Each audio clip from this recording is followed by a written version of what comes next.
السلام علیکم ورحمۃ اللہ وبرکاتہ۔ وعلیکم السلام ورحمۃ اللہ وبرکاتہ۔ الحمد للہ رب العالمین والعاقبۃ للمتقین والصلاة والسلام علی سید الانبیاء والمرسلین وعلی آلہ واصحابہ واجمعین، اما بعد، اعوذ باللہ من الشیطان الرجیم، بسم اللہ الرحمن الرحیم، یا ایھا الذین آمنوا توبوا الی اللہ وتوبۃ نصوحا۔ آئیے پیارے آقا صلی اللہ تعالی علیہ وسلم کے پیارے دیوانوں، میں جس طرح آپ کو پڑھاؤں آپ بھی میرے ساتھ پڑھیں۔ صلاۃ والسلام علیک یا رسول اللہ، صلاۃ والسلام علیک یا رسول اللہ، صلاۃ والسلام علیک یا حبیب اللہ، صلاۃ والسلام علیک یا حبیب اللہ، صلاۃ والسلام علیک یا نبی اللہ، صلاۃ والسلام علیک یا نبی اللہ، صلاۃ والسلام علیک یا نور اللہ، صلاۃ والسلام علیک یا نور اللہ، صلی اللہ تعالی علیہ وسلم۔ میرے پیارے آقا صلی اللہ تعالی علیہ وسلم کے پیارے دیوانوں، بڑی خوشی ہوئی آپ لوگوں کو دیکھ کر کہ آپ ہمارے مبلغین کی دعوت پر لبیک کہتے ہوئے ایک شہر سے باہر علاقے میں آپ تشریف لائے، امید سے زیادہ تشریف لائے، اور آج جمعہ کا خطاب میں مدینہ مسجد میں بھی کیا تھا، میں نے وہاں پر بھی کئی لوگوں کو دعوت دی تھی، اور الحمدللہ وہ چہرے مجھے نظر آ رہے ہیں۔ اللہ ان کے آنے کو قبول فرمائے، اور رب کی بارگاہ میں وہی آتے ہیں جنہیں بلایا جاتا ہے۔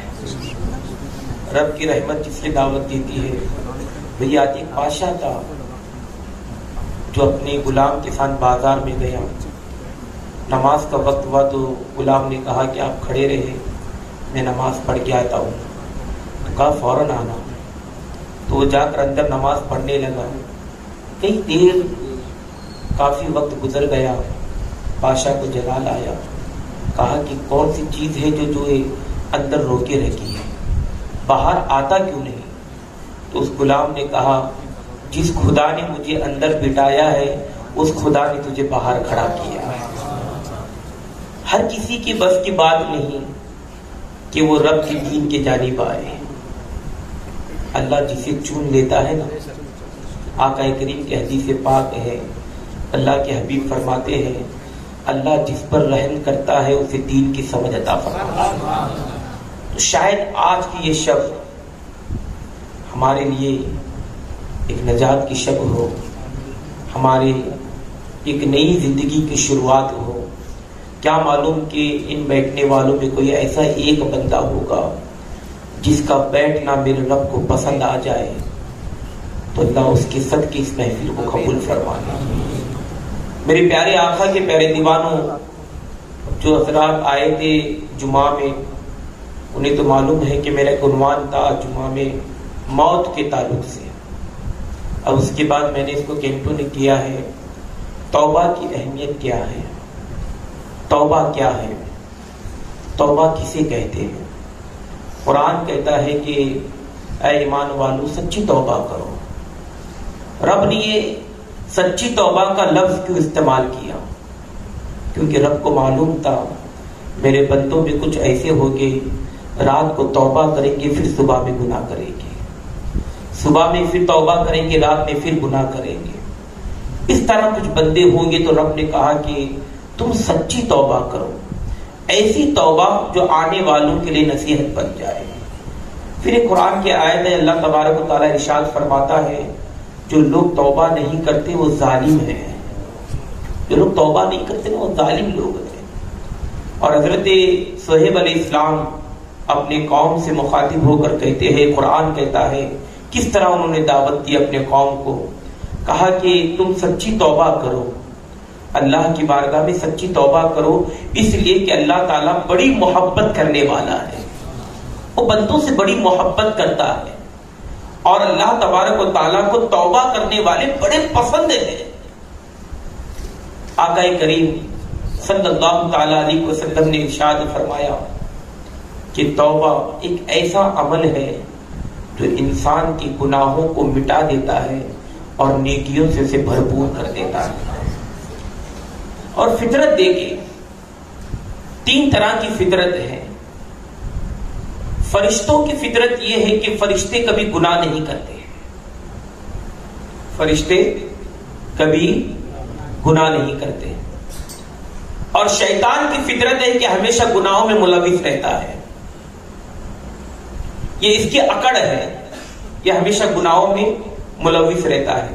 اور فرشتے ہیں کہ وہ گناہوں سے پاک ہے.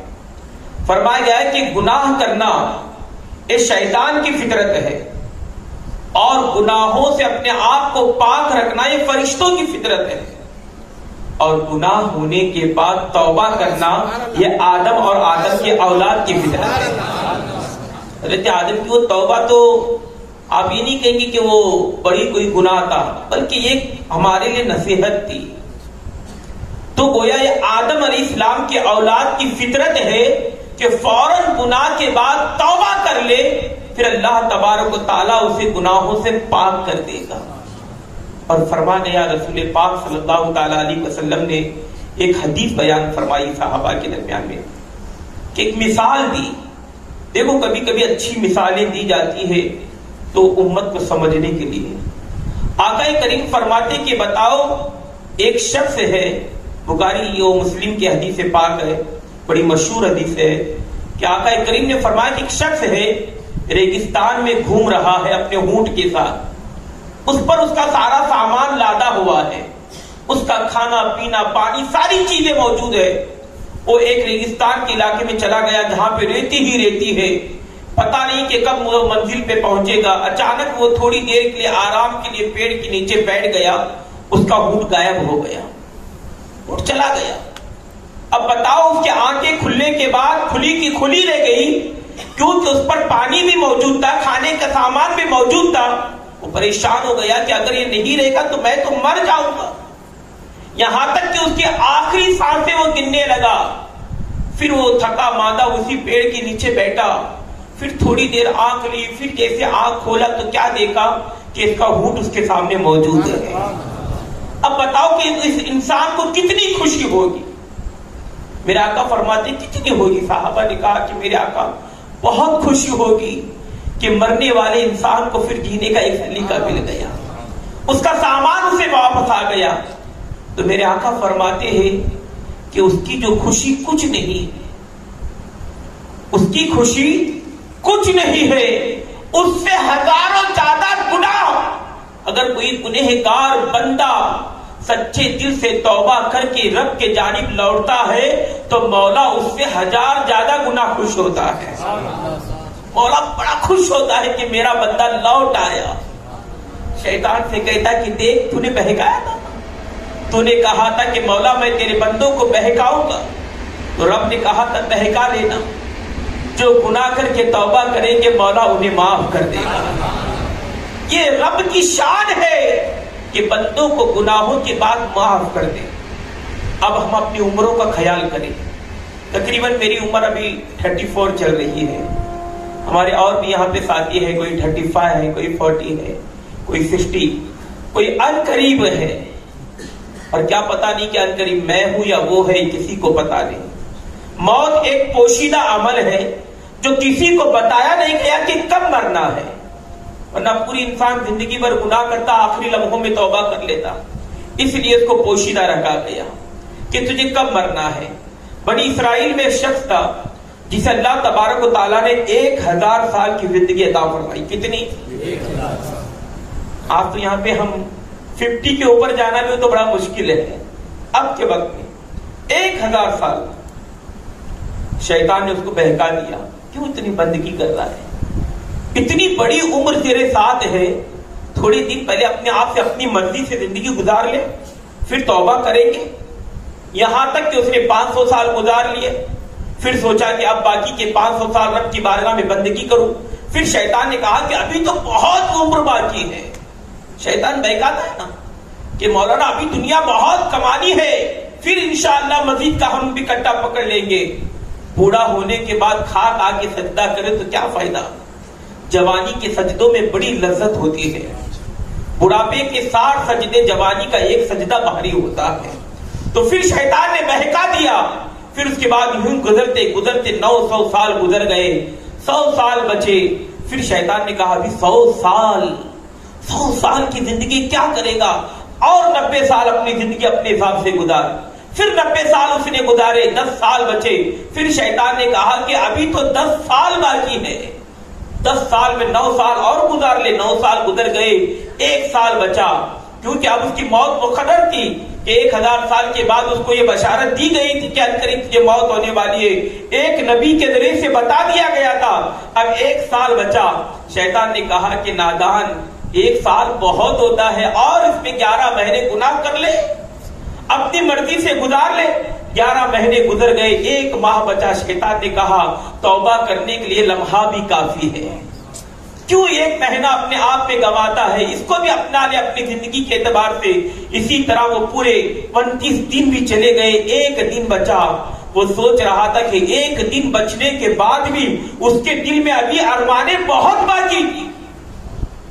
آقا کریم فرماتے ہیں، صحیح مسلم کی حدیث ہے کہ دنیا کتنی بھی کما لو، پیٹ کبھی نہیں بھرے گا. انسان کی پیٹ اگر بھرے گی تو قبر کی مٹی ہی بھرے گی. انسان کی کبھی آرزو کم نہیں ہوگی، اس کی لالچ کبھی کم نہیں ہوگی. اگر 2 پہاڑ اس کو سونے کے دیے جائے تو بھی وہ تیسرے پہاڑ کی آرزو کرے. یہی تو لالچ ہے، یہی تو دنیا کمانے کے پیچھے آج انسان بھاگے جا رہا ہے. کئی لوگ جو کی عمارتیں ابھی ادھوری رہ گئی، اس کی قبر کی عمارت پوری تیار ہو گئی. کماتے کماتے اس کا گھر مکمل نہ ہوا اور وہ تو قبر کے حوالے ہو گیا. کتنا بھاگے گا انسان، کہاں تک بھاگے گا انسان. اس کے بعد فرما گیا کہ اس کے پاس 1 دن بچا. پھر اس نے خیال کیا تھوڑے ارمانے باقی ہیں، فوراً سورج ڈوبنے سے پہلے ان کو پورا کر لوں. اسی وہ چکر میں لگا رہا. وقت چلا گیا، توبہ کی توفیق نہیں ملی، بلکہ ایسے ہی مر گیا. 1000 سال کی زندگی بھی اگر انسان کو دی جائے تب بھی انسان بہانے کرتا ہے. میرے پیارے آقا کے پیارے دیوانوں، قرآن کہتا ہے کیا ابھی ایمان والوں کو وقت نہیں آیا کہ وہ اپنے رب کے جانب لوٹ آئے؟ کیا ایمان والوں کو بھی ہوش نہیں کہ وہ واپس اپنے رب کی طرف لوٹے؟ میرے پیارے آقا صلی اللہ تعالی علیہ وسلم کے پیارے دیوانوں، تھوڑا غور و فکر کرو. ہم اسی چکر میں اپنی زندگی کو کھوئے جا رہے ہیں. آج کمائیں گے، بچوں کی شادی کے بعد انشاءاللہ امید کریں گے. یہ سارے بہانے بازیاں کرتے کرتے ہم قبر کے حوالے ہو جاتے ہیں. شاعر نے کیا خوب کہا تھا، زمانے بھی میں نے اشعار کہے تھے، فرش مکمل پہ اے سونے والے، قبر میں تجھ کو سونا پڑے گا. اپنے اعمال کا جائزہ لے ورنہ محشر میں رونا پڑے گا. 4 یاروں کے کندھے پہ جس دن تیری بارات نکلے گی گھر سے، 4 یاروں کے کندھے پہ جس دن تیری بارات نکلے گی گھر سے، پہن کر 1 جوڑا کفن کا تب جنازے میں سونا پڑے گا. جس کسی کو تو نے ستایا ان سے کہہ دینا یہ سلام، اب نہ لوٹیں گے ان کو ستانے. موت آئے تو طیبہ میں آئے. میرے ماں باپ بھائی برادر دیکھ کر ہنستے تھے مجھ کو پہلے، میرے مرنے کا عالم دیکھ کر اب ان کو بھی رونا پڑے گا. میرے پیارے آقا کے پیارے دیوانوں، موت ایک ایسی چیز ہے جو انسان کی لذتوں کو ختم کرتی ہے. اسی لیے میں نے جمعہ میں کہا تھا کہ موت کو کثرت سے یاد کیا کرو. میرے پیارے آقا کے پیارے دیوانوں، گنہگار بندہ جب گناہ کرتا ہے، رب جب ناراض ہوتا ہے تو کس طرح ناراض ہوتا ہے. بنی اسرائیل کا ایک واقعہ ہے. حضرت موسیٰ علیہ السلام کی قوم نے آ کر کہا اے موسیٰ بارش نہیں ہو رہی ہے، قحط سالی پڑ چکی ہے، جانور پیاسے ہیں، بچے پیاسے ہیں، لوگ پیاس سے تڑپ رہے ہیں، اگر بارش نہ ہوئی تو پھر ہمارا حال برا ہو جائے گا. تو موسیٰ علیہ السلام کو کہا گیا کہ موسیٰ اپنی قوم کو لو، 1000 بندوں کو لے کر ایک میدان میں جمع ہو جاؤ اور اور جمع ہو کر تم دعا کرو. جب وہ جمع ہوئے, جب دعا مانگی گئی تو اللہ تبارک و تعالیٰ نے کہا کہ موسیٰ میں تیری دعا نہیں قبول کروں گا, اس لیے کہ تجھ میں ایک ایسا بندہ موجود ہے جسے میں نفرت کرتا ہوں, جو مجھے ناراض کیا ہے, میں اس کے سبب جو ہے تیری دعا کو نہیں قبول کروں گا. حضرت موسیٰ علیہ السلام نے کہا کہ مولا وہ کون ہے کہ جسے میں سے اگر نشانی بتا دے تاکہ اسی مجمع سے اسے نکال دوں تاکہ ہماری مصیبت دور ہو جائے. مولا کائنات نے کہا کہ موسیٰ اسے تلاش کرو اور نکالو. اللہ اکبر. موسیٰ نے کہا کہ مولا بارش عطا کر دے, بڑے بے قرار ہے, بڑے بے چین ہے. مولا نے کہا کہ سنو موسیٰ, جب تک وہ مجمع سے نہیں نکلے گا میں تیری دعا نہیں قبول کروں گا. اللہ اکبر. موسیٰ کو جلال آ گیا. موسیٰ علیہ السلام نے کہا کہ مولا تو اس کی نشانی تو بتا دے. اللہ اکبر. رب نے کہا کہ موسیٰ تو خود ان سے کہنا, اپنی قوم سے کہنا کہ جو اس میں گنہگار بندہ ہے, جو 40 سال سے اپنے زبان پہ اللہ کا نام تک نہیں لیا, کبھی خدا کو یاد تک نہیں کیا, کبھی خدا کا شکر تک ادا نہیں کیا, بلکہ کفاروں کی طرح زندگی گزارتے ہیں. آج بھی ہمارے معاشرے میں کئی ایسے لوگ موجود ہیں جو سال میں 3 مرتبہ عشاء کی نماز پڑھتے ہیں, وہ 3 راتوں میں ہی پڑھتے ہیں. ایک شب معراج میں پڑھتے ہیں, شب برات میں پڑھتے ہیں, شب قدر میں پڑھتے ہیں. اس لیے آپ کو امام بار بار بولنا ہوتا ہے یہ فرض نماز ہے, اس کے بعد سنتیں پڑھ لے, اس کے بعد نوافل پڑھ لے, کیونکہ کئی لوگوں کا معمول بن چکا ہے کہ انہیں پتا بھی نہیں کہ عشاء میں کتنی رکعتیں ہوتی ہیں. میرے پیارے آقا کے پیارے دیوانوں, اب ایسا بندہ جو 40 سال سے اپنے زبان پر اللہ کا نام تک نہیں لیا, اللہ اکبر. حضرت موسیٰ نے کہا کہ کوئی بھی جو ہے اس مسجد سے, اس علاقے سے نکل جائے, اس مجمع سے نکل جائے, اس کی نحوست کی وجہ سے رب تعالیٰ جو ہے بارش عطا نہیں کر رہا ہے. اللہ اکبر. اب کون بھلا اٹھے گا؟ اب اس مجمع میں اگر میں کسی کو بولوں کہ کوئی اٹھ جائے تو لوگ کہیں گے کہ یار میں اٹھوں تو میرا پردہ فاش ہو جائے گا, لوگ جان لیں گے کہ میں کتنا بڑا گنہگار ہوں. میرے سبب جو ہے کئی لوگ جو ہے مجھ پر مار پیٹنے کے لیے آ جائیں گے, اور کئی لوگ مجھے ختم کر دیں گے کہ تیری نحوست کی وجہ سے اللہ نے ہمیں بارش روکے رکھی ہے. وہ خاموش رہا. پھر اللہ تبارک و تعالیٰ نے کہا اے موسیٰ اب اس کا نام لے لے, اب کہہ دے کہ اگر نہیں نکلے گا تو نام لے کر نکالا جائے گا. اب پھر موسیٰ علیہ السلام نے کہا کہ سنو, جو بھی بندہ ہے وہ نکل جائے, اگر نہیں نکلے گا تو نام لیا جائے گا. آج اپنے ہم گناہوں پہ پردے ڈالے ہیں. میرے رب کا شکر ادا کرو. اے جوانوں, ہم نے اتنے گناہ کیے ہیں, اگر ہمارے گناہ ہمارے ماں باپ کو ہی پتا چل جائے نا, ہم ماں باپ کو منہ دکھانے کے قابل تک نہیں ہوں گے. ماں باپ بڑی شان سے کہتے نا یہ ہمارے بیٹے ہیں, یہ ہمارے بچے ہیں. اگر وہ ماں باپ کے سامنے ہمارے گناہ کھل جائے نا کہ ہم نے نہ جانے کتنی بچیوں پر غلط نگاہیں ڈالی ہے, نہ جانے ہم نے شادی شدہ عورتوں کی کتنے ناجائز تعلقاتوں کو ہمارے نوجوانوں نے جوڑا ہے, نہ جانے کتنے سود کے پیسوں سے ہمارے کاروبار چلتے ہیں, نہ جانے ہم نے کتنے لوگوں پر ظلم ڈھائے ہیں. اگر صرف ماں باپ کو پتا چل جائے تو ماں باپ کو منہ دکھانے کے ہم قابل نہیں ہوتے. تھوڑا سوچو کہ میدان محشر میں رب کی بارگاہ میں جب کھڑے رہیں گے, وہ لوگ جو اچھا گمان ہمارے لیے رکھتے ہیں, جو لوگ جو ہمارے لیے کتنی تعریفیں کرتے ہیں, اگر اس میدان محشر میں رب کی بارگاہ میں اگر ہمارے اعمال کھل جائیں گے تو بتاؤ کہ ہمارا حال کیا ہوگا. لوگ کہیں گے کہ تو ہم تو آپ بڑا اچھا سمجھتے کہ تمہارے اندر اتنی خامیاں ہیں. شکر مانو میرے اللہ کا جس نے اب تک ہمارے اوپر پردے ڈالے ہیں, جس نے اب تک ہمارے پائبوں کو چھپایا ہے. کوئی شخص ہمیں ناراض ہوتا ہے تو اپنی دعوت میں نہیں بلاتا. کوئی شخص اگر ناراض ہو جائے ہمیں چہرے سے چہرہ نہیں ملاتا. پر میرے رب پہ قربان چلے جاؤ, ہمارے اتنے گناہ ہونے کے باوجود بھی وہ ہمیں مسجد میں سجدہ کرنے کی توفیق عطا کرتا. وہ بلا رہا ہے, وہ کہہ رہا کہ میرے بندے آ جا, میری رحمت بہت بڑی ہے, میری رحمت بہت بڑی ہے. حال ہی میں میں اور مختار بھائی درگاہ شریف گئے تھے, شاید وہ نوجوان آیا ہے نہیں پتا نہیں, آئے ہمارے اندر. انہوں نے مجھ سے سوال کیا کہ حضرت گناہ اتنے زیادہ ہے کہ کہہ نہیں سکتے, تو کیا اب بھی اللہ معاف کرے گا؟ انہوں نے کسی کی مثال دی. ایک ہمارا ساتھی ہے غالباً, اب وہ توبہ کرنا چاہتا ہے، اللہ معاف کرے گا؟ فرمایا جاتا ہے کہ انسان کے گناہ کیسے ہے اور رب کی رحمت کیسی ہے۔ سمندر میں انگلی ڈباؤ، جتنا پانی انگلی کو لگتا ہے وہ انسان کے گناہ ہے، اور جتنا باقی سمندر ہے وہ میرے رب کی رحمت ہے۔ ہمارے گناہ بہت چھوٹے ہیں۔ حدیث پاک میں آتا ہے کہ اللہ کے حبیب فرماتے ہیں کہ رب کہتا ہے میرے غضب کو میری رحمت نے ڈھانک رکھا ہے، میری رحمت نے غضب کو ڈھانک رکھا ہے۔ میرا بندہ آخری وقت بھی اگر وہ سچی توبہ کر لے تو میں سے وہ مقام عطا کروں گا کہ لوگ اس کے ولی وسیلے دعائیں مانگا کریں گے۔ کیا اللہ والوں کی ذات آپ نے نہیں دیکھی؟ کیا حضرت بشر رافی رحمت اللہ تعالیٰ نے کیا آپ نے زندگی نہیں دیکھی؟ وقت کے سب سے بڑے شرابی، آپ شراب پیا بھی کرتے، بیچا بھی کرتے، خریدا بھی کرتے، بنایا بھی کرتے۔ ایک وقت ایسا آیا کہ بس رب کے نام کی تعظیم کی، اللہ کی بارگاہ میں رب نے کہہ دیا کہ جاؤ بشر سے کہہ دو وقت آ گیا ہے، جس نے میرے نام کی عزت کی اللہ اس کے گناہوں کو معاف کرنا چاہتا ہے۔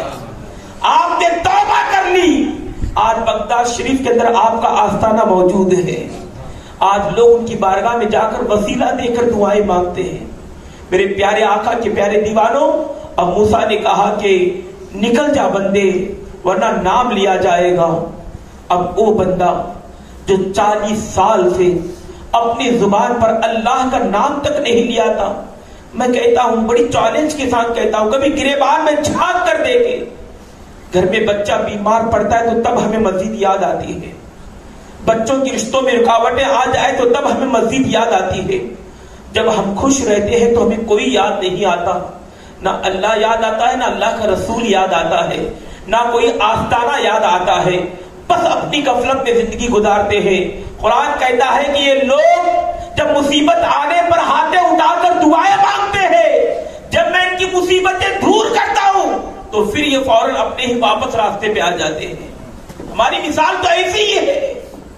اب موسیٰ نے کہا کہ بندے نکل جا، اب نکل جا۔ کون؟ موسیٰ، بڑی چلالی، کہا اب نکل جا۔ اب وہ بندہ فوراً اپنی گردن کو جھکاتا ہے، چادر کو ڈھانک لیتا ہے، پھر اپنی زبان پہ کہتا ہے اللہ،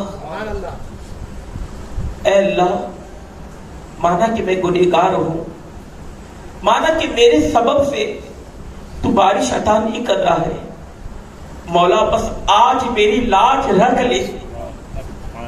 اتنے سالوں سے جب میں نے تیرے گناہوں پہ پردے ڈالے ہیں، آج ایک دن موقع دے دے، آج میری لاج رکھ لے مولا۔ اگر پتا چل گیا کہ میں ہوں تو یہ بندے مجھے ہلاک کرنے مار دیں گے۔ اس بندے نے سر جھکایا، رب سے کہا کہ اللہ آج ایک موقع دے دے، پھر میں کبھی ایسی شکایت نہیں کروں گا مولا، کبھی گناہ نہیں کروں گا۔ بس گردن جھکائی، دل میں توبہ کر لی، اللہ آج موسیٰ کے غضب سے بچا لے، اللہ بنی اسرائیل کے قوم سے بچا لے، اللہ میری توبہ کو قبول کر لے، میں کل سے اپنی زندگی کو تبدیل کر دوں گا۔ پھر اس کے بعد حضرت موسیٰ کھڑے کے کھڑے رہے تو رحمت کی بارش شروع ہو گئی، ابر چھا گئے، بارش شروع ہو گئی۔ موسیٰ نے کہا کہ مولا اب تک کوئی نکلا ہی نہیں، سب یہی موجود ہے، سب کی نگاہیں تکی ہے کہ کون ہوگا، پر مولا تو کہہ رہا تھا کہ جب تک وہ نہیں نکلے گا تو بارش نہیں دے گا۔ مولا پھر یہ کیا ہے؟ رب نے کہا کہ جس کے لیے میں نے بارش روکی تھی اب اس کے صدقے ہی میں نے بارش عطا کی۔ اے موسیٰ، اب جو جس کے لیے میں نے اپنی رحمت کو روکا تھا اس کے آنسوؤں کے 2 قطروں نے میری رحمت کو جنبش دے دی اور وہ میرے جو محبوب بن گیا۔ اب موسیٰ یہ اسی کی صدقے میں نے بارش عطا کر دی۔ موسیٰ نے کہا کہ اللہ وہ کون ہے مجھے دکھا دو صحیح۔ رب نے کہا کہ مولا جب اتنے سالوں سے میں نے پردے ڈال کے رکھے ہیں اب کیسے اسے ظاہر کرو؟ جب میں نے گناہوں کے بدلے اسے ظاہر نہیں کیا تو نیکیوں کے بدلے کیسے اب ظاہر کرو؟ اللہ اکبر۔ میرے پیارے آقا کے پیارے دیوانوں، ایک کبھی کبھی موڑ آتا ہے انسان کی زندگی میں انسان اگر اس مصیبت کے وقت میں اگر خالص اپنے رب کی محبت میں توبہ کر لے، اللہ اکبر، یاد رکھو ہم نے کبھی محبت الہی میں، اللہ کی محبت میں کبھی آنسو نہیں بہائے. یہ 2 قطرے بہا کر دیکھو، انشاءاللہ میزان پر یہ 2 قطرے بہت بھاری ہو جائیں گے. کبھی رب کی محبت میں بہاؤ.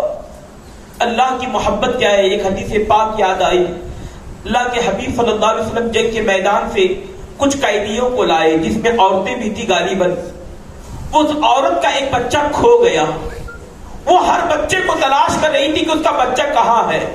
تو ایک دیوانی کی طرح اپنے بچے کو تلاش کر رہی تھی، جو بھی بچہ ملتا اسے سینے سے لگا لیتی. اللہ اکبر. اس کے بعد رسول پاک ارشاد فرماتے ہیں، صحابہ کیا بتاؤ یہ عورت اپنے بچے کو اپنے ہاتھوں سے آگ میں ڈال سکتی ہے؟ کہا کہ نہیں. اتنی ممتا والی عورت اپنے بچے کو کیسے آگ میں ڈال سکتی ہے؟ اللہ اکبر. میرے آقا فرماتے بس یہ عورت ہے، اس سے کروڑا زیادہ میرا رب اپنے بندے سے محبت کرتا ہے. میدان محشر یہی ہوگا. میرے پیارے آقا صلی اللہ تعالی علیہ وسلم کے پیارے دیوانوں، آپ بنی اسرائیل کے واقعات کو اگر نکال کر دیکھیں گے تو آپ کو پتا چلے گا کہ توبہ کرنے والوں نے کیسی توبہ کی ہے. ایسی توبہ کی، ایسی توبہ کی کہ اللہ نے آج ان کی توبہ ہمارے لیے جو آنے والوں کے لیے نصیحت بنا دی. اسی لیے تو قرآن کہہ رہا ہے کہ ایسی توبہ کرو اگلوں کے لیے نصیحت بن جائے. میرے پیارے آقا صلی اللہ تعالی علیہ وسلم کے پیارے دیوانوں، رب کا شکر ادا کرو کہ مولا نے کتنا کرم فرمایا ہے، مولا نے کتنا رحم فرمایا ہے. میں آج جمعہ میں بھی اس بات کو کہہ دیا کہ ایک ہمارے درمیان ایسا معاملہ گزرا کہ جس میں لوگ پل پل میں انتقال کر گئے. نہ جانے کئی لوگ ہمارے درمیان سے چلے گئے. اللہ کا شکر ادا کرو کہ ایسے ماحول میں بھی اللہ نے ہمیں سلامت رکھا ہے. میرے پیارے آقا صلی اللہ تعالی علیہ وسلم کے پیارے دیوانوں، ایک بزرگ تھے جن کے بدن سے خوشبو آیا کرتی تھی. آپ کپڑے کے شاید تاجر بھی تھے. میں نے ایک واقعہ پڑھا ہوا تھا، غالباً بدن سے خوشبو آتی تھی تو لوگ کہتے تھے کہ آپ ایسے تو لگتے نہیں کہ اتنا قیمت والا جو آپ خوشبو استعمال کریں، تو آپ کے بدن میں خوشبو کہاں سے آتی ہے؟ وہ ہر بار کسی نہ کسی کو ٹال کر چلے جاتے تھے. چلے کچھ لوگ ہوتے ہیں اپنی حقیقت کو بیان نہیں کرتے. آخر کوئی دیوانہ مل ہی گیا، کہا کہ آپ کیسے آپ کے بدن میں خوشبو آتی ہے؟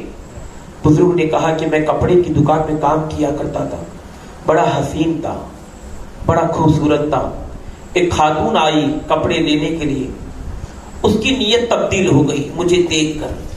اس نے میرے مالک سے کہا کہ اس نوجوان کو میرے محل بھیجو کپڑے دے کر، میں پھر وہاں سے رقم لوٹاتی ہوں. تو میں غلام تھا، اب جیسے مالک کہے گا مجھے جانا پڑے گا تو میں نکل پڑا. جوان تھا، حسین تھا، جوانی میرے شباب پر تھی.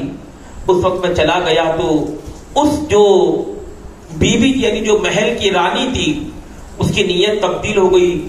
اس نے کہا کہ جو مانگے گا میں دینے کے لیے تیار ہوں، بس شرط ہے کہ میری آرزو کو پوری کر دے. نوجوان تھا، دل میں اللہ کا ڈر موجود تھا.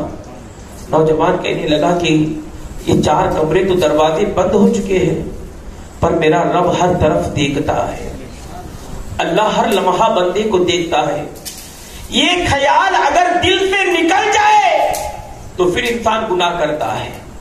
اگر یہی خیال اگر دل میں موجود رہے کہ میرا رب ہر لمحہ دیکھتا ہے، اور ظاہری میں بھی دیکھتا ہے، باطن میں بھی دیکھتا ہے، ہماری تنہائیوں کو بھی دیکھتا ہے، ہماری راتوں کو بھی دیکھتا ہے، ہمارے جنگلوں کے درمیان میں رہ کر عیاشی کرنا بھی دیکھتا ہے، اس کی نگاہوں سے کوئی نہیں چھپا ہے، اس کی رحمت کی نگاہوں سے کوئی پوشیدہ نہیں ہے.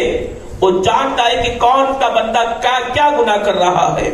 ایک قیامت کے دن یہ ساری چیزیں ہمارے لیے گواہی پیش کریں گے. میرے پیارے آقا صلی اللہ تعالی علیہ وسلم کے پیارے دیوانوں، اب وہ بزرگ کہتے ہیں کہ میں اپنے آپ کو بچانے کی بہت کوشش کیا، پر ممکن نہیں تھا کہ میں باہر نکل سکوں.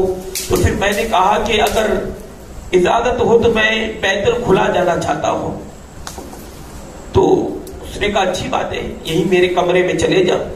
تو نوجوان اندر گیا, رب کی محبت میں کہا کہ اللہ اس گناہ سے بچا لے, میرے اندر اتنی طاقت نہیں کہ قیامت کے دن میں تجھے منہ دکھا سکوں. تو پھر اس نے کیا کیا, وہاں کی گندگی کو لے کر وہ بدن پہ لگانا شروع کر دیا. کیوں؟ اپنے آپ کو بچانے کے لیے. بدن پہ گندگی لگا لی, باہر آیا تو عورت نے دیکھا تو حقیر نگاہوں سے دیکھ کر کہا کہ تو پاگل ہو گیا ہے, چلے جا.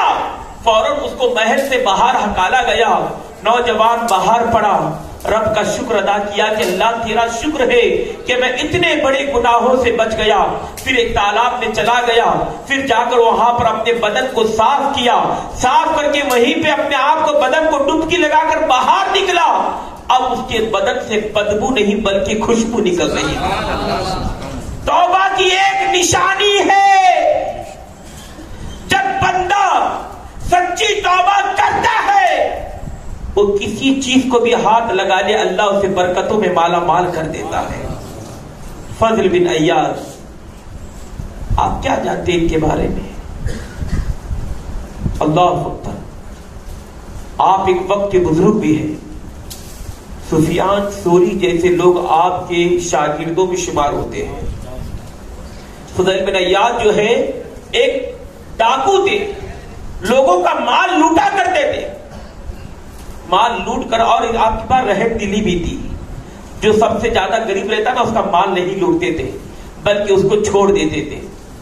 ایک دن آپ مال لوٹ رہے تھے, ایک شخص قرآن کی تلاوت کرتے کرتے کہتا ہے وہی آیت, کیا اب وقت نہیں آیا کہ ایمان والے اپنے رب کے جانب لوٹ جائے؟ آپ کے کانوں پر جیسے یہ آواز پہنچی تو آپ نے فوراً کہا ہاں وقت آ گیا ہے کہ ایمان والے واپس لوٹے. پھر آپ نے اپنے سارے غلاموں سے کہا کہ سب کا مال لوٹا دو, ہم نے جن جن لوگوں کا مال لوٹا ہے ان کو واپس کر دو, اور جس سے آپ نے بدتمیزی کی ان سے جا کر معافی طلب کیا, اور سب کچھ آپ نے لٹا دیا. ایک یہودی کے پاس پہنچے, یہودی نے کہا کہ تمہارے پاس تو اب کوئی ایسی دولت ہے ہی نہیں جو میرا مال لوٹا سکے, اب تم کیا کرو گے؟ کہا کہ بس مجھے معاف کر دو. کہا کہ معاف کرنے کے ایک ہی شرط ہے, سامنے جو ریتی کا ٹیلا دیکھ رہے ہو, ریتی کا پہاڑ ہے, اس ریتی کے پہاڑ کو یہاں سے اٹھاؤ اور ادھر کر دو تو ہی میں تمہیں معاف کروں گا. تو آپ نے کہا اچھی بات ہے. پوری رات آپ اپنے ہاتھوں سے ریتی لیتے ادھر ڈالتے, تقریباً آپ نے تھوڑا ڈالا, ایک طوفان آیا, ایسے طوفان آیا کہ ریتی خود بخود وہاں سے نکلی اور آ کر ادھر بیٹھ گئی. اب یہ سچی توبہ کر چکے تھے, اپنے دل میں پورا ایک دم مکمل طور پر ایک پکا ارادہ کر چکے تھے کہ اب کے بعد کسی کا مال نہیں لوٹا جائے گا. اس کے بعد اس نے کہا کہ اب تم نے تو رات میں پورا ٹیلا یہاں سے یہاں اٹھا کر رکھ دیا. اب یہودی بھی توریت پڑھ چکا تھا, اب وہ جانتا تھا کہ جو لوگ توبہ کرتے ہیں ان کے ہاتھوں میں کیا کمال ہوتا ہے. کہا کہ میں نے قسم کھائی تھی کہ یار کہ جب تک تیرے ہاتھوں سے میرا مال نہیں لوں گا میں تجھے معاف نہیں کروں گا. اب تیرے پاس تو مال ہے نہیں تو اب تو مال کیسے لوٹائے گا؟ ایسے کر کے میرے تکیے کے نیچے میرے پیسوں کی تھیلی ہے, اس کو نکال کر میرے ہاتھ میں رکھ دے تاکہ میری قسم پوری ہو جائے. حالانکہ مال کس کا ہے؟ یہودی کا ہی ہے. بس تجھے وہاں سے نکالنا ہے اور نکال کر میرے ہاتھ میں دینا ہے. کون سا بڑا کام ہے؟ آپ نے اس کے تکیے کے نیچے ہاتھ ڈالا اور وہ تھیلی کو نکالا, اس کے ہاتھ میں دے دیا. یہودی کھول کر دیکھ کر کہنے لگا کہ اے یار اب مجھے بھی کلمہ پڑھا, میں بھی مسلمان ہونا چاہتا ہوں. کہا کہ کیا میری اس ایمانداری کو دیکھ کر؟ کہا کہ نہیں, میں نے توریت میں پڑھا تھا کہ جو لوگ سچی توبہ کرتے ہیں اگر وہ مٹی کو بھی ہاتھ لگائے تو اللہ سونا بنا دیتا ہے. یار میں نے جو اپنی تہلی جو تکیے کی نیچے رکھی تھی اس میں پیسہ نہیں رکھا تھا بلکہ میں نے اس میں ریتی بھر کے رکھا تھا. میں دیکھنا چاہتا تھا کہ تیری توبہ سچی ہے یا نہیں. جیسے ہی تو نے ہاتھ لگایا تو مولا نے اس ریتی کو سونا بنا دیا. سچی توبہ کی یہ توفیق ہوتی ہے.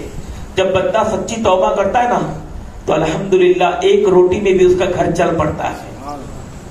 انسان اگر جو گناہ کرتا رہتا نا تو اس کے کھانے کی لذت اڑ جاتی ہے, گھروں سے برکت نکل جاتی ہے, چہرے سے نور نکل جاتا ہے, معاشرے میں سکون نہیں رہتا, گھروں میں سکون نہیں رہتا, میاں بیوی کے درمیان میں نا اتفاقیاں ہوتی ہے. میرے پیارے آقا صلی اللہ تعالی علیہ وسلم کے پیارے دیوانوں, گناہوں میں بے قراری ہے, سکون نہیں ہے. تو اب ہمیں ضرورت ہے ہم اپنے گناہوں کو یاد کریں. کسی کو بتانے کی ضرورت نہیں ہے. آقا کریم کے بارگاہ میں ایک شخص آیا, آ کر کہنے لگا کہ حضور میں نے گناہ کیا ہے, ان سے زنا ہو چکا تھا. رسول پاک نے کہا کہ سننے کے بعد کہا کہ شاید تو شراب پی کر آیا ہوگا, چلے جا توبہ کر لے. پر وہ نہیں مانا, 4 مرتبہ اپنی زبان سے دورہ دیا. تو اب اس پر قانونی جو ہے شریعت اس پر جو ہے فائز ہوتی ہے اور اس کو جو ہے اسے سزا کیا جاتا ہے. تو گویا رسول پاک نے فرمایا کہ توبہ کر. توبہ ایک ایسا عمل ہے, اگر آپ عربی میں نہیں کہہ سکتے تو بس اتنا کہے, اللہ تو مجھے معاف کر, اللہ تو مجھے معاف کر. دن بھر آپ جتنی بار کہہ سکتے ہو اتنی بار کہنے کی عادت بنا لے. انشاءاللہ تعالی یہ عمل ایسا رہے گا, اللہ رزق میں بھی برکت عطا فرمائے گا, نعمتوں میں بھی برکت عطا فرمائے گا. کون سی نعمت؟ آپ یہی کہ اللہ اگر میں نے تیری نعمتوں کی صحیح استعمال نہیں کیا ہے, اللہ تو معاف کر. اللہ تو نے دی ہوئی زندگی کو اگر میں نے صحیح نہیں گزاری, اللہ تو مجھے معاف کر. اگر بندہ بار بار اگر یہ الفاظ اپنی زبان سے کہتا رہے, اللہ تو مجھے معاف کر, اللہ تو مجھے معاف کر, یقین مانو میرا رب وہ رب ہے جب بندہ بار بار کہتا ہے تو مولا پھر اسے گناہوں سے پاک کر دیتا ہے. میرے پیارے آقا کے پیارے دیوانوں, شرط ہے کہ سچی توبہ کریں. آپ اتنی زندگی تو اکثر حضرات میں گزار چکی ہے. میں یہی کہہ رہا تھا کہ کسی کی 40 سال 50 سال 60 سال اب گزر چکی ہے, نہ جانے کب ہم موت کے حوالے ہو جائے. آؤ اپنے رب کی جانب لوٹے, اپنے رب کی بارگاہ میں آئے, سچی توبہ کر لے. آج کی رات اپنے آپ کو تنہائی میں تھوڑا بیٹھ کر تھوڑا خیال کرے کہ آپ نے کیا کیا گناہ کیے ہیں, ہم نے کون کون سے گناہ کیے ہیں. جو جو گناہ میں یاد آئے گا فوراً کہے کہ اللہ تو معاف کر دے, اللہ تو کریم ہے تو کرم کرنے والا, اللہ تو رحیم ہے تو رحم فرمانے والا. مولا تو نہیں معاف کرے گا تو بھلا کون معاف کرے گا. میرے پیارے آقا کے پیارے دیوانوں, بنی اسرائیل کا ایک نوجوان ایسا شخص تھا کہ جس نے بے شمار گناہ کیے تھے. تو رب نے کہا کہ موسیٰ اسے اپنے بستی سے نکال دو ورنہ پوری بستی کو الٹ دیا جائے گا.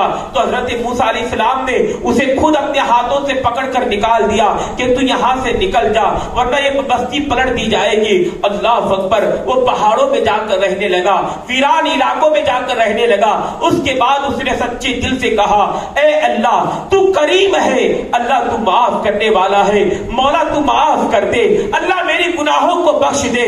یہاں تک کہ وہ بیمار پڑ گیا اور اسی میں انتقال بھی کر گیا.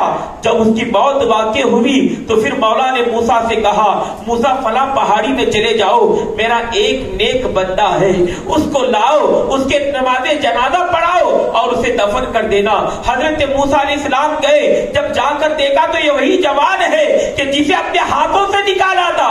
کہا کہ مولا یہ وہی ہے جسے میں نے اپنے بستی سے نکالا تھا, اپنے شہر سے نکالا, اپنے علاقے سے نکالا, اس کے گناہوں کے سبب. اب کیا بات ہے کہ ایک نبی کے ذریعے تو کہہ رہا ہے کہ اسے غسل دیا جائے, اس کی نماز جنازہ پڑھایا جائے, اسے تدفین کیا جائے. اب مولا کہتا ہے موسیٰ جب یہ نکل رہا تھا تو گنہگار بن کر نکلا تھا, جب اس نے مرنے کے مقصد کی توبہ کی تو یہ رب کے محبوب میں شمار ہو گیا. میرے پیارے آقا کے پیارے دیوانوں, کسی کو بتانے کی ضرورت نہیں کہ تم نے کیا کیا ہے.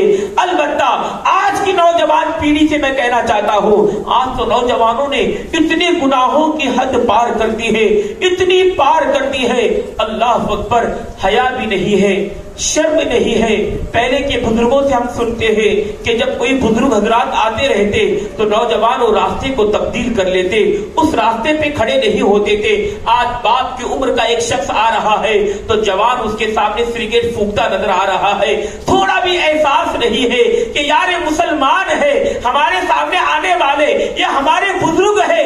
آقا کریم نے فرمایا کہ اپنے بزرگوں کا ادب کرو اور ہماری جہالت دیکھو، ہمارے نوجوانوں کی جہالت دیکھو کہ سامنے سے بھلے ہماری خواتین جاتے رہے، کوئی بھی جائے، اتنی گالیاں بکتے ہیں کہ تھوڑا بھی احساس نہیں کہ ہمارے سامنے سے کتنے بھی بڑی عمر والے کوئی نہ کیوں آئے، ہمیں ان کے سامنے سگریٹ پیتے نظر آتے ہیں۔ میرے پیارے آقا کے پیارے دیوانوں، جوانی کو دیوانی بنانے کے چکر میں ہم اپنی پوری آخرت کو تباہ کر رہے ہیں، ہم اپنے پوری قبر کے عذاب کو جو مبتلا ہوں گے تو پھر آپ کیا کریں گے؟ میرے پیارے آقا کے پیارے دیوانوں، اسلام ادب کا ایک ادب سکھاتا ہے اور ہمیں ادب کی ضرورت ہے۔ یہ ساری جہالت اس لیے ہے کہ آج ہم دین کی راہوں سے دور ہے، ہم دین سیکھنے سے دور ہے، دین سمجھنے سے دور ہے۔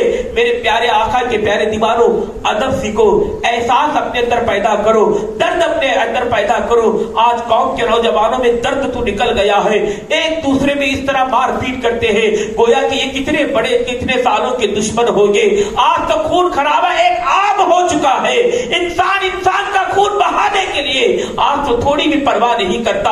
یہ ساری چیزیں کیوں ہے؟ شیطان یہی تو چاہتا ہے کہ نبی صلی اللہ علیہ وسلم کی امت جو ہے اپنے راستے سے ہٹ جائے اور گناہوں کے اندر چلے جائے۔ میرے پیارے آقا کے پیارے دیوانوں، آج چھوٹا چھوٹا بچہ نوجوان بھی جو ہے گناہوں میں مبتلا ہے۔ میرے پیارے آقا کے پیارے دیوانوں، اپنے سچے اپنے دل سے توبہ کی عادت بنا لے، ہمیشہ اپنے رب کی بارگاہ میں استغفار کرتے رہے، ہمیشہ نبی پاک صلی اللہ علیہ وسلم حضرت اما عائشہ فرماتی ہے کہ آقا کریم جب شعبان کا مہینہ شروع ہوتا تو راتوں کو تنہائی میں اٹھ کر رویا کرتے تھے، رب کی بارگاہ میں استغفار کیا کرتے تھے کہ اللہ کے حبیب نے کوئی گناہ کیا؟ معاذ اللہ نہیں، یہ اپنے امت کو درس دیا کہ میری امتیوں رب کو راضی کرنا ہے تو ایسی مبارک راتوں میں بیٹھا کرو۔ یہ وہ راتیں ہیں کہ جن میں اللہ تبارک و تعالیٰ اپنے بندوں سے کہہ رہا ہے کہ آسمان میں پکار کر کہنے والے کہتے ہیں ہے کوئی آج کی رات جو اپنے گناہوں سے توبہ کر لے تو اسے معاف کر دیا جائے،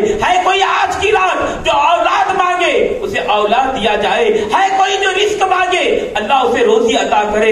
میرے پیارے آقا کے پیارے دیوانوں، اللہ تبارک و تعالیٰ کی رحمت ہمیشہ بندوں کے لیے عام ہے، شرط ہے کہ ہم اپنے آپ کو بدلے، ہم نے اپنے آپ کو تبدیل کرے۔ اب آپ کہیں گے کہ مولانا میں اکیلا سدھروں تو کیا ہوگا؟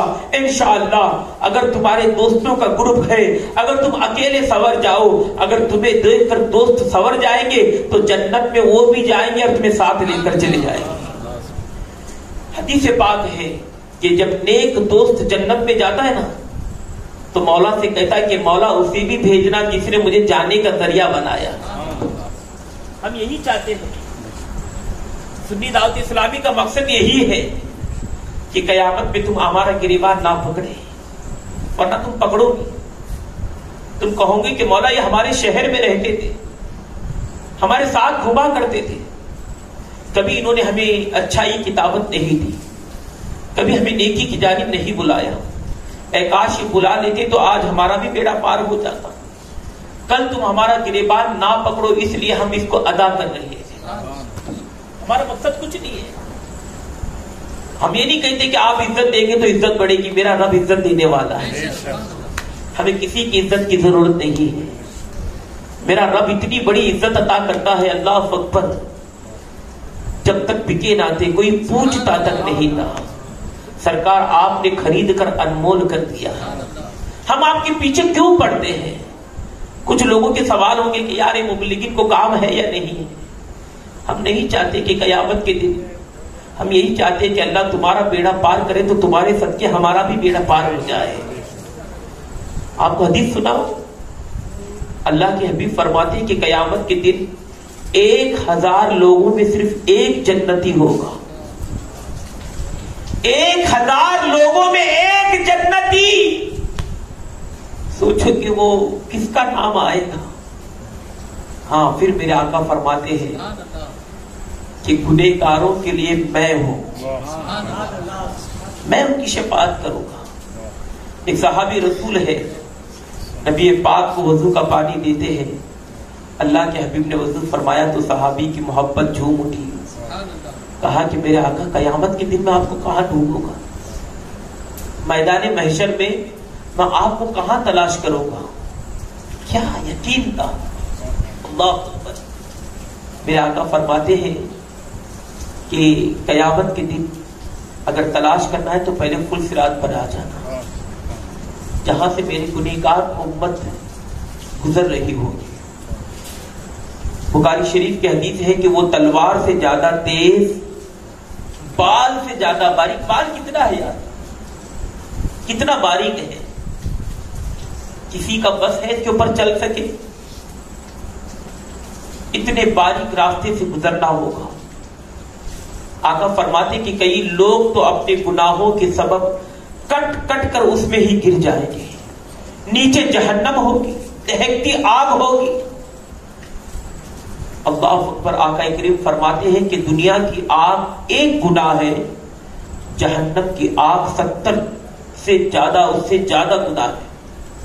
اگر کسی کو گناہ کرنا ہے تو کرے، پہلے ایک ایگزامپل، کوئی موم بتی وغیرہ لگا لے یا ماچس کی تلی وغیرہ لے لے، اپنے ہاتھ کو لگا لے، دیکھیں کہ تم اسے برداشت کر سکتے کہ نہیں۔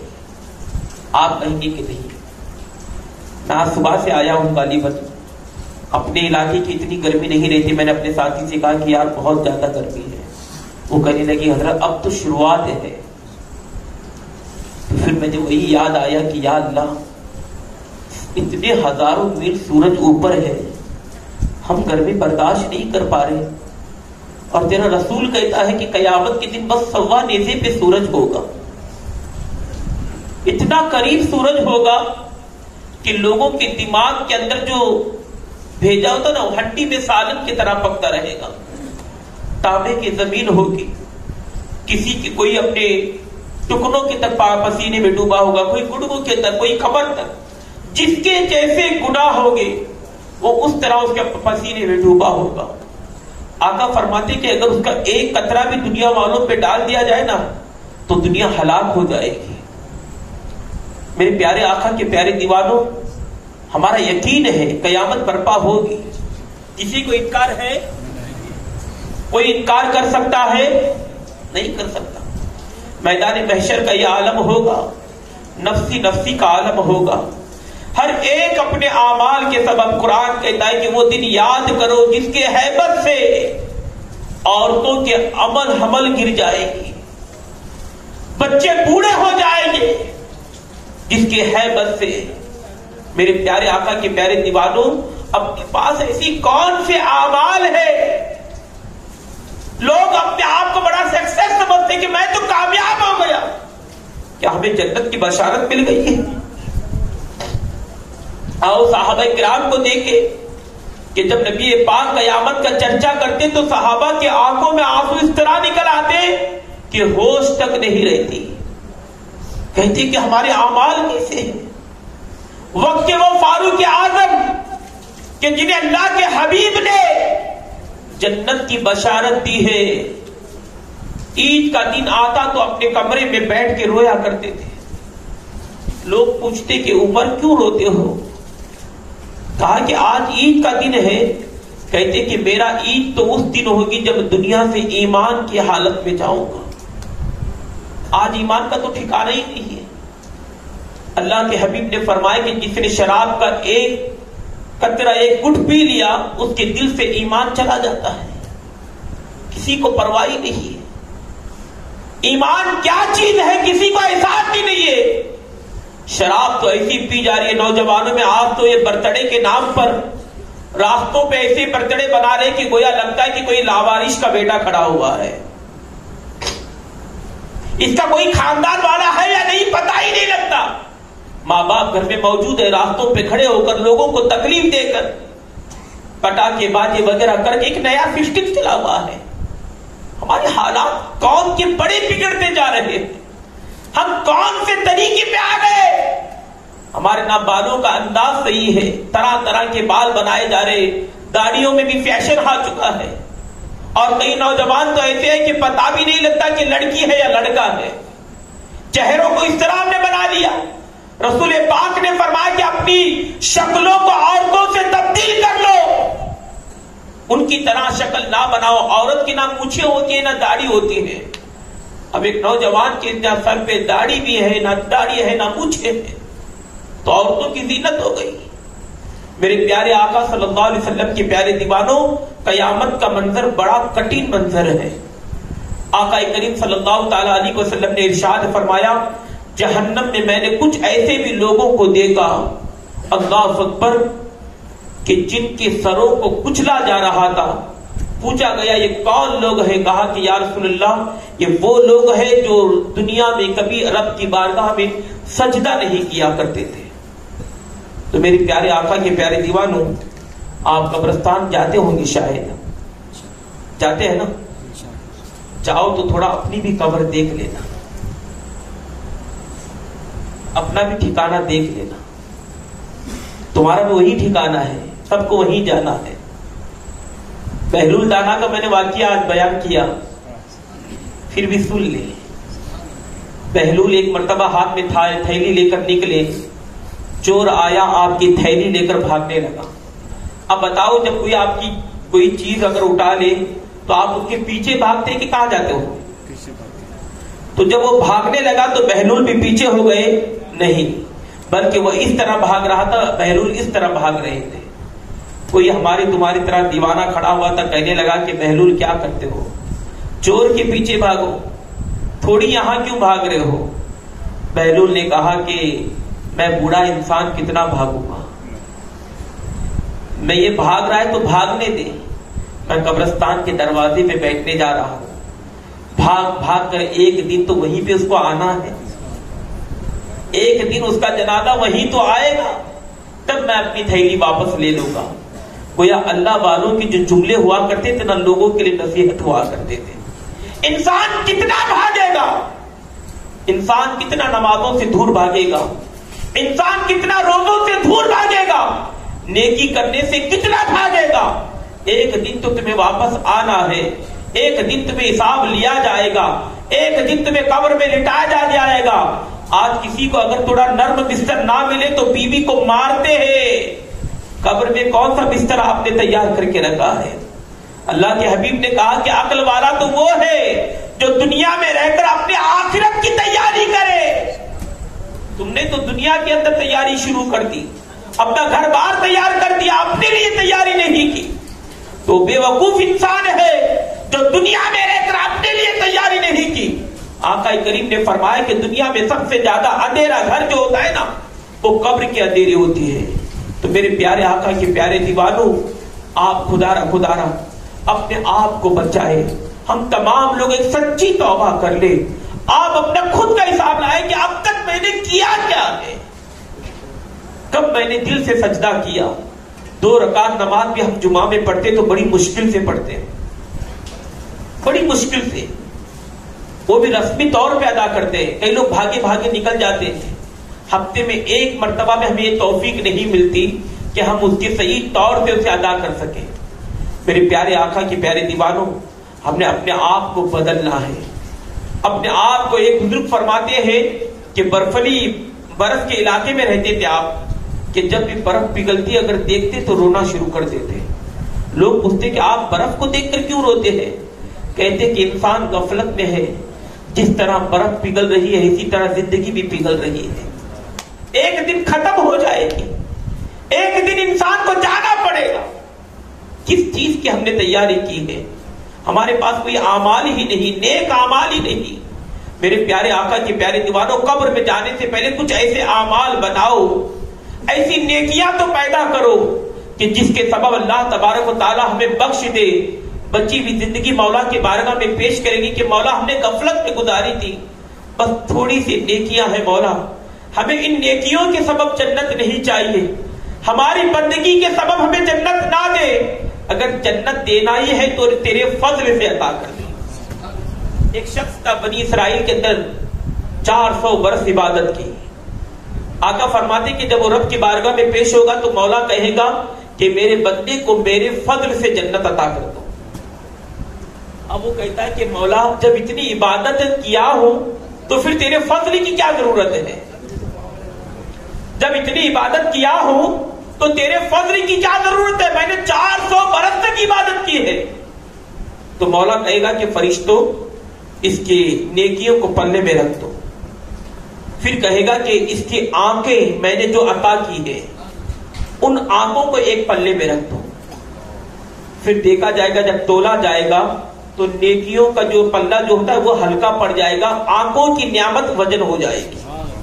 مولا کہے گا کہ سن، تو کہہ رہا ہے کہ تیری عبادت میں نے جو تجھے نعمت عطا کی ہے نا، ایک آنکھ کی نعمت بھی تو نے ابھی برابر عبادت نہیں کی ہے. بدن میں کتنے ایسے اعضاء ہیں. دل ایک دن میں 1,30,000 مرتبہ دھڑکتا ہے ایک دن میں. اگر آپ 1,00,000 مرتبہ ہی پکڑ لیں، ایک دن میں 1,00,000 مرتبہ دل دھڑکتا ہے. ڈائلیسس ان لوگوں کو پوچھے جو ایک بار ڈائلیسس کراتے ہیں تو کتنا خرچ آتا ہے. دن میں تقریباً 23 سے 25 مرتبہ ہمارا خون فلٹر ہوتا ہے. میرے رب کی نعمتوں کو گنتے جاؤ. اللہ نے جو کان عطا کیے ہیں، اللہ اکبر. حضرت امام جعفر صادق رضی اللہ تعالیٰ عنہ حضرت امام اعظم ابو حنیفہ سے سوال کرتے ہیں کہ امام بتاؤ، اللہ تبارک و تعالیٰ نے کانوں میں کڑواہٹ کیوں رکھی ہے؟ کانوں کے اندر کڑوا پن ہے. آپ کبھی انگلی ڈالے محسوس کریں گے، کوئی چابی وغیرہ گھماتا ہے اچانک منہ میں چلی جائے تو محسوس ہوگا کہ کان کے اندر کڑوا پن ہے. یہ کیوں ہے؟ امام فرماتے ہیں کہ آنکھوں کے اندر نمکین کیوں ہے؟ باڈی میں کہیں بھی نمکین پانی نہیں ہے سوائے آنکھوں کے. کبھی انسان روتے روتے جب آنکھوں کا پانی آنکھوں میں روم میں چلا جائے تو نمکین یعنی کھارا پن آتا ہے. آتا ہے کہ نہیں آتا ہے؟ دیکھے ہے نا. تو پھر ناک میں حرارت کیوں ہے کہ فوراً کوئی جب خوشبو یا بدبو آ جاتی ہے تو فوراً انسان اسے محسوس کر لیتا ہے. تو امام اعظم نے کہا کہ آپ بہتر جانے ہیں. یہ رسول پاک کی قول کو آپ پیش کرتے ہیں. کون؟ امام جعفر صادق فرماتے ہیں کہ اللہ نے کانوں میں کڑوا پن اس لیے رکھا کہ کوئی کیڑا مکوڑا اندر نہ چلا جائے. سبحان اللہ. آپ جنگلوں میں بھی شاید سوتے ہوں گے، کبھی لوگ پارٹی وغیرہ کرنے جاتے ہیں تو بے دھڑک ہو کے سو جاتے ہیں. کیا کانوں کو بند کر کے سوتے ہیں؟ تمہیں معلوم ہے جو زندگی دیتا ہے وہ بچانے پر بھی قادر ہے. بے فکر ہو کے سو جاتے ہیں. تو یہاں پر مولا نے کڑوا پر کیوں رکھا؟ تاکہ اگر کوئی کیڑا وغیرہ آتا ہے تو جیسے ہی اسے کڑواپن محسوس ہوتا ہے تو فوراً باہر آ جاتا ہے، اندر نہیں جاتا. اگر کڑواپن نہ ہوتا تو یہ کیڑے مکوڑے ہمارے دماغ کو اپنی خوراک بنا لیتے ہیں. پھر آنکھوں میں امام فرماتے ہیں کہ آنکھوں میں نمکین کیوں ہے؟ آپ نے کبھی سمندر کا پانی سوکھتا ہوا دیکھا ہے؟ سائنس پڑھنے والے بھی بچے موجود ہوتے. دریا سوکھتے ہیں، تالاب سوکھتے ہیں، کیونکہ دریا اور تالاب کا پانی میٹھا ہوتا ہے. سمندر کبھی سوکھتا ہوا دیکھا ہے؟ سمندر اس لیے نہیں سوکھتا کہ سمندر میں نمکین ہوتا ہے، سمندر میں کھارا پن ہوتا ہے. تو مولا نے جو یہاں پر جو نمکین رکھا ہے، فرمایا گیا، امام فرماتے ہیں کہ اگر یہ نمکین پانی نہ ہوتا تو سورج کی کرنوں سے یہ دیدے پگھل کر گر جاتے. گویا اللہ نے اس کی حفاظت کے لیے جو ہے یہاں پہ نمکین پانی رکھا ہے. ناک میں حرارت کیوں ہے؟ اس لیے کہ اگر بدبو چلے جائے تو دماغ پورا خراب ہو جائے گا. میرے رب کی شان دیکھو کتنی نرالی ہے. اے میرے پیارے آقا کے پیارے دیوانوں، جس کے پیر سلامت ہے وہ بغیر پیر والے کو دیکھ کر تو سجدہ کرے. اللہ نے اتنے اچھے پیر عطا کیے ہیں. اللہ نے جس کو زبان نہیں دی وہ بولنے والے کو تو دیکھے کہ اللہ نے تمہیں بولنے والا بنایا. کئی لوگ ہیں جو گونگے ہیں، بولنا چاہتے ہیں بول نہیں پاتے. کئی لوگ نابینا ہیں، جس ماں کی کوکھ سے پیدا ہوئے آج تک وہ اپنے ماں باپ کا چہرہ نہیں دیکھ سکے. شکر ادا کرو کہ اللہ نے تمہیں دیکھنے والا تو بنایا، تمہیں سننے والا تو بنایا. ایک بزرگ تھے، پیر آپ کا ٹوٹا ہوا تھا، غالباً آپ کے پیر میں چپل نہیں تھے. آپ نے ایک دعا کی کہ اللہ کاش میرے پیر میں چپل آتی تو کتنا اچھا ہوتا. تھوڑی دیر میں دیکھا کہ ایک شخص جا رہا تھا جس کے دونوں پیر نہیں تھے. فوراً پھر مسجد میں گئے, سجدے میں گر گئے, کہا کہ اللہ تیرا لاکھ لاکھ شکر ہے, تو نے مجھے پیر تو عطا فرمائے ہیں. اللہ کی نعمتوں کی قدر کرو. اور اللہ کی نعمتوں کی قدر وہی کرتا ہے جو انسان اپنے رب کو پہچانتا ہے. میرے پیارے آقا کے پیارے دیوانوں, شرط یہی ہے کہ ہم اپنے گناہوں کو یاد کریں اور رب کی بارگاہ میں سچی توبہ کریں. یہی کہے کہ مولا ہم گنہگار ہیں, ہم بدکار ہیں, ہم بڑے سیاہکار ہیں, مولا پر تو رحیم ہے, تو معاف کرنے والا ہے, تو نے کیسے کیسے بندوں کو معاف کیا ہے, مولا تو ہمیں بھی معاف کر دے. یقیناً انشاءاللہ میں امید کرتا ہوں کہ آپ اس محفل میں اٹھنے کے بعد اپنی زندگیوں کو تبدیل کرنے کی کوشش کریں, خاص کر کے نمازوں کی پابندی کریں, کیونکہ نماز ہی ایک ایسا عمل ہے جو انسان کو ایک سیدھے راستے پر لاتا ہے, اسے ایک سنورنے کا ذریعہ ملتا ہے, ایک سدھرنے کا راستہ ملتا ہے, اچھوں کی صحبت ملتی ہے, اچھوں کے ساتھ اٹھنا بیٹھنا نصیب ہوتا ہے. میرے پیارے آقا کے پیارے دیوانوں, آپ کوشش کریں. یقیناً جو لوگ کوشش کرتے ہیں اللہ انہیں دگنا ثواب عطا کرتا ہے. جو لوگ قرآن پڑھتے ہیں نا, تو کوئی رک رک کے پڑھتا ہے تو ان پڑھنے والوں سے رکنوں پڑھنے والے کو ڈبل ثواب دیا جاتا ہے, کیونکہ وہ کوشش کر رہا ہے. اور تم بھی یہ کوشش کرے. یقیناً اللہ تو نے اب تک ہمارے اوپر پردے ڈالے ہیں, مولا بس پوری زندگی ہمارے گناہوں پہ پردے ڈال دے. مولا ہم سچی توبہ کرتے ہیں, ہماری توبہ کو قبول کر لے. توبہ کرنے والے کو عزت ملتی ہے, توبہ کرنے والے کو اس کا نام روشن ہوتا ہے, توبہ کرنے والے کی نسل آباد ہوتی ہے, توبہ کرنے والے کا گھر آباد ہوتا ہے, توبہ کرنے والے کی نسل میں نیک لوگ پیدا ہوتے ہیں. جب باپ نیک بن جائے تو انہی کے بچے حافظ قرآن بنتے ہیں, انہی کے بچے عالم دین بنتے ہیں. میرے پیارے آقا کے پیارے دیوانوں, ارادہ کر لو کہ اپنے خاندان میں کسی ایک عالم دین کو ہم تیار کریں گے انشاءاللہ. جب اس کے نیکیاں ہوں گے, آقا فرماتے ہیں میری امت کا ایک حافظ اپنے خاندان کے 10 افراد کو جنت میں لے کر جائے گا. یہ امید پیدا کرو, اچھی اولاد. آقا کریم نے فرمایا بہترین ماں باپ وہ ہے جو دنیا میں نیک اولاد چھوڑ کر جاتے ہیں. رسول پاک کی حدیث ہے, ترمذی شریف کی حدیث پاک ہے, اللہ کے حبیب فرماتے کہ قیامت کے دن کچھ لوگ ہوں گے, اللہ کہے گا کہ جنت میں جاؤ. وہ ماں باپ کہیں گے کہ اللہ ہم تو بڑے گنہگار تھے, ہم نے کوئی نیکی ہی نہیں کی, تو ہمیں کون سا صلہ دیا جا رہا ہے. اے جوانو, اگر تمہارے ماں باپ دنیا سے چلے گئے ہیں یا تمہارے ماں باپ نے کوئی نیکی نہیں کی ہے, یقین مانو میرے رسول کا فرمان ہے اگر اولاد نیک بنتی ہے تو مولا اس کا صلہ اس کے ماں باپ کو عطا کرتا ہے. مولا کی بارگاہ میں جب وہ کہیں گے کہ اللہ ہمارے کوئی اعمال ایسے نہیں تھے, تو مولا ارشاد فرمائے گا کہ دنیا میں دیکھ جس اولاد کو تو چھوڑ کر آیا ہے وہ اولاد نیکیاں کر رہی ہے, وہ اولاد نیک اعمال کر رہے ہیں, وہ صدقہ و خیرات کر رہے ہیں. یہ انہی کا صلہ ہے جو آج تم لوگوں کو جنت میں بھیجا جا رہا ہے. قیامت کے دن کسی نہ کسی انداز سے لوگوں کو بخشا جائے گا. تو ایک ایسی اولاد پیدا کرو. آج افسوس کرو نا, آپ لوگ جائیں گے قبرستان, معذرت کے ساتھ دل برا لگے تو معاف کرنا. شاید کچھ لوگوں کو درود شریف آتا ہوگا یا لوگوں کو کچھ بھی نہیں آتا ہوگا, بس رسمی طور پہ جاتے ہیں, کھڑے رہتے ہیں, چلے آتے ہیں. اے کاش کچھ سیکھا ہوتا, ایک سورہ فاتحہ ہی پڑھا ہوتا, 3 کل شریف ہی پڑھا ہوتا, تو ماں باپ کہتے کہ اللہ جس اولاد کو چھوڑ کر آئے تھے آج اس کے 3 کل ہی ہمارے لیے نجات کا ذریعہ بن گئے. اب ایسا نہ کرے, تم تو جا کر واپس آ رہے ہو, پر اپنی اولاد کو ایسا نہ کرے. اپنی اولاد کو ایسے بنائے کہ تمہارے جانے کے بعد وہ ہاتھ اٹھا کر تمہارے لیے مغفرت کی دعائیں کرتا رہے. یہ بہترین عمل ہے.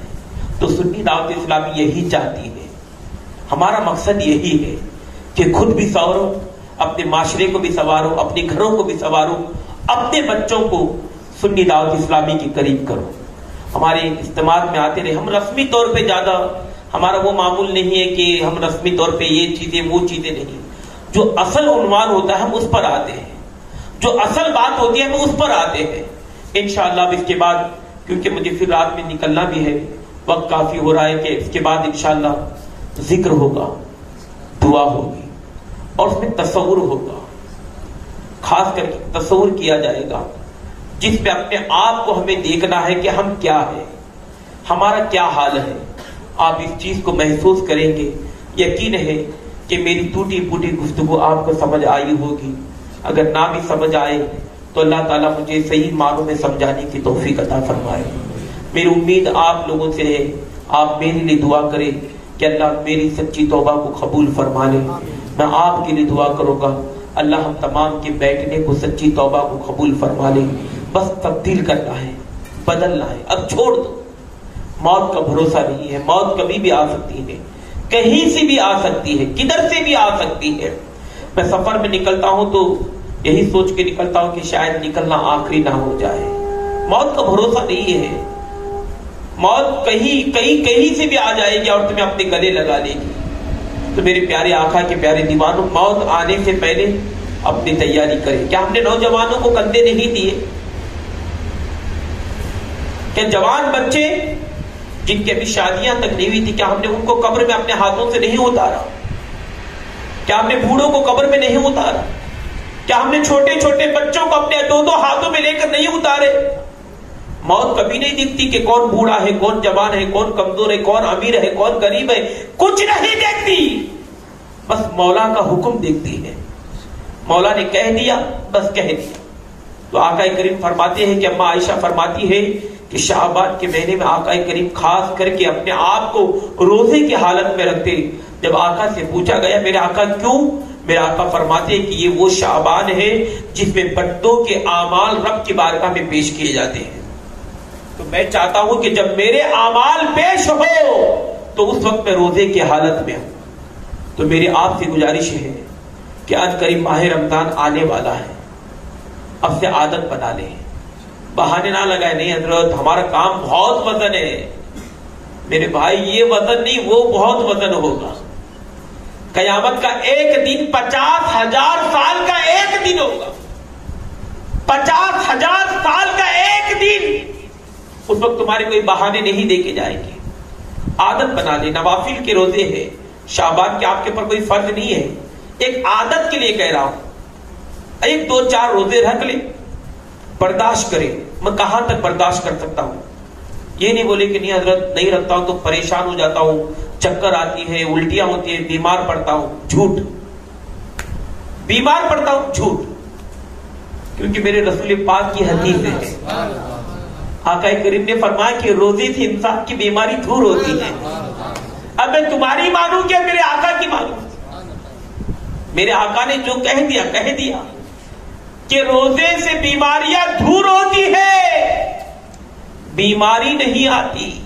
ہم جو کہہ رہے بہانے ہیں. میرے پیارے آقا کے پیارے دیوانوں، آپ اسی امید پر روزہ رکھیں. شاید ہو سکتا ہے کہ زندگی بھر نہیں رہے کہ یہی آخری سال ہمارا ہو جائے. امید سے رکھے.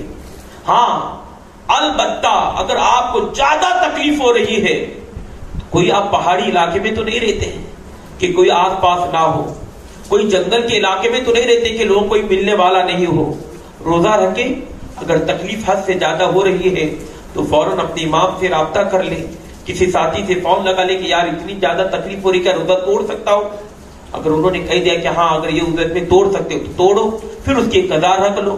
پر نا امید نہ بنے، کوشش تو کرو، عادت تو بنا لو. انشاءاللہ جو عادت بناتے ہیں پھر اللہ تعالیٰ ان کے لیے ہر راستے آسان کر دیتا ہے. کوشش تو کرو، ورنہ قیامت کے دن روزے فرض ہے. رمضان کے روزے فرض ہے. اس کی تعلق سے پوچھا جائے گا. میں نے کہا فرض ایک قرض ہے، نہیں ادا کرو گی تو پوچھا جائے گا. نمازوں کے تعلق سے پوچھا جائے گا، روزے کے تعلق سے پوچھا جائے گا، زکات کے تعلق سے پوچھا جائے گا، حج کے تعلق سے پوچھے. فرض ہے، فرض کو ادا کرنا ہی ہے. تو اس پہ کوئی بہانے نہ لگائے، بلکہ اسی امید سے رکھے میرے آقا میں بیمار ہوں، بس تمہاری زبان پہ روزہ رکھ رہا ہوں، اللہ میری بیماری کو دور فرمائے. اسی امید پر آپ روزہ رکھنے کی کوشش کریں. شعبان کی آج کی جو رات ہے بڑی مبارک رات ہے. آقا کریم فرماتے کہ جبریل میرے گھر آئے، مجھ سے کہا کہ اللہ کے حبیب آپ باہر چلے، جنت البقیع میں جا کر ہاتھ اٹھا کر ان مردوں کے لیے آپ جو ہے مرنے والوں کے لیے مغفرت کی دعا فرمائے. تو اللہ کے حبیب گھر سے نکلے, ان کے لیے دعا فرمائے. تو گیا قبرستان جانا اور ہاتھ اٹھا کر دعا کرنا. بخاری کی یہ الفاظ ہے کہ جبرائیل نے کہا کہ حضور آپ آسمان کے جانب ہاتھ اٹھائے, ہاتھ اٹھا کر دعا کرے. تو گویا قبرستان میں جا کر ہاتھ اٹھا کر دعا کرنا یہ نبی کی سنت ہے. آپ جائیں, جا کر اپنے مرحومین کے لیے سارے ثواب کرتے رہے ان کے لیے. اور یاد رکھو, میں نے کہا کہ شعبان میں انسان کے اعمال پیش کیے جاتے ہیں. آقا کریم نے فرمایا کہ اور ایک وقت ہے عصر کا وقت, عصر میں بھی انسان کے اعمال پیش کیے جاتے ہیں. ہر جمعرات کو بھی اعمال پیش کیے جاتے ہیں. تو گویا آپ ایسے وقت میں, اسی لیے تو کہا جاتا ہے کہ نبی پاک ہفتے میں 2 روزے خاص کر کے رکھا کرتے تھے اور مہینے کے 3 روزے نبی پاک رکھا کرتے تھے. بخاری مسلم کی حدیث ہے, اللہ کے حبیب جو ہے جب چاند پوری طرح گول ہوتا ہے اس وقت میں 14, 15, 16 یہ 3 دن کا جو معاملہ ہے آقا کریم روزے رکھتے اور فرماتے جس نے 3 روزے رکھے اللہ اسے سال بھر روزے رکھنے کا ثواب عطا فرماتا ہے. اس لیے روزے. اور آقا کریم نے فرمایا کہ کوئی نوجوان ہے, خواہشات بڑھ رہے ہیں, گناہوں کی جانب ذہن جا رہا ہے, اگر وہ شادی کر سکتا ہے تو فوراً شادی کر لے. اگر شادی رکھنے کے اسباب نہیں ہے, اتنی طاقت نہیں ہے, تو وہ روزے رکھے, اس لیے کہ روزے رکھنے سے نفس کمزور ہو جاتا ہے. تو میرے پیارے آقا کے پیارے دیوانوں, آنے والے ماہ رمضان کا بھی ابھی سے آپ جو انشاءاللہ اس کی تیاری شروع کریں, اپنے گھروں میں عادت بنا لیں. اور کل کا جو روزہ ہے بڑی مبارک روزہ ہے, بڑی فضیلت والا روزہ ہے. آپ اس کو نہ چکائیں بلکہ اس کو رکھنے کی کوشش کریں. اللہ تعالیٰ اپنے حبیب کے صدقے ہم تمام کو سچی توبہ کرنے کی توفیق عطا فرمائے. اللہ اپنے حبیب کے صدقے ہم تمام کو نیکی کرنے, نیکی سے محبت کرنے کی توفیق عطا فرمائے. اب آئیے میرے پیارے آقا کے پیارے دیوانوں, وقت بڑا مختصر ہمارے درمیان میں ہے, لائٹ بند کر دی جائے. جو حضرات کھڑے ہیں وہ قریب سے قریب ہو کر بیٹھے. آپ یہ نہ سوچیں کہ آپ کے آجو باجو کون بیٹھا ہے, بس تم ہو, تمہارا خدا ہے.